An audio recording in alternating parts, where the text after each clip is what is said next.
What up, everybody? Welcome to the live stream, or this will probably be a pre-recorded video that will become known as Keith Condensed.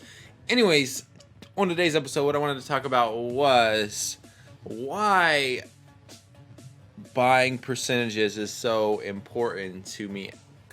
Basically, today my Stash Retire account has hit my 3 targets so far. So for those of you guys that don't know, I wanted to be exposed 25% into Delicious Dividends, 25% into Park My Cash, and then 15% into Real Estate Tycoon.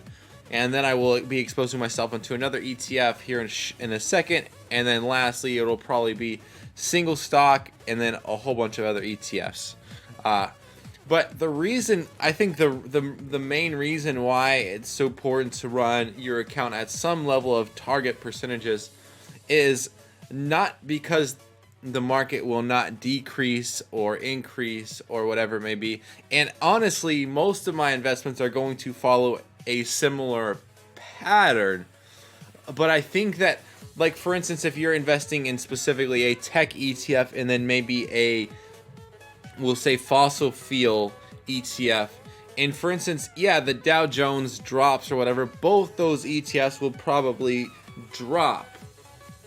However, one may drop a little bit more than the other one does, and so you can then buy more into that one because of that percentage will be lower, bringing it back up to whatever, say they're supposed to be at equilibrium.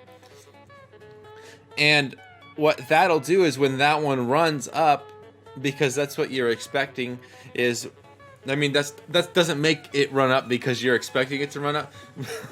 But typically in the past, that's what we've seen. Typically the stock market continues to climb, and so you get one that maybe dips a little bit lower, so you're able to buy that at a cheaper price before it comes back up to its average level.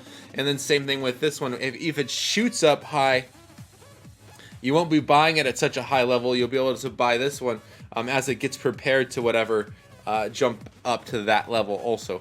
So for me, I love buying percentages. I think it's a strategic way to go about investing in the stock market.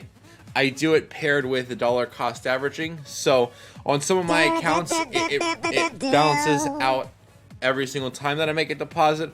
On other accounts, I run it where that $20 goes into the lowest account, or the lowest target percent, bringing that back up to the target percent, or trying to bring it back up to the target percent.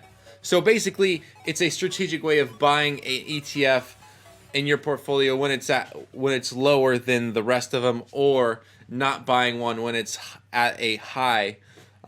And honestly, I think that really, when it comes down to it, for me, it takes a lot of my emotion and picking which ETF or single stock to invest into that whatever week, day, or like bi-weekly, whenever I'm making those deposits, which I do make bi-weekly. So on my Robinhood account, I could potentially buy a stock every single day because I do have a lot of cash. I would say a quarter of my account is still cash. Wrap it all up, I think that, first of all, buying percentages helps you buy a ETF when it's at a lower point than the rest of your portfolio. And second of all, I think that for me personally, it helps remove my emotion from the market. And regardless of how easy the strategy is or not, for me, I think that most importantly is that I'm not emotionally involved in my account, because I could imagine putting up with the ebbs and flows of the market even more than I already do. So anyways, it's been real. Thanks for watching. I really appreciate it. Be sure to check out my live stream. It's like 6 days a week, in the morning or at night. It depends. We're working on getting a real further schedule. Anyways, guys, thanks for watching. I really appreciate it.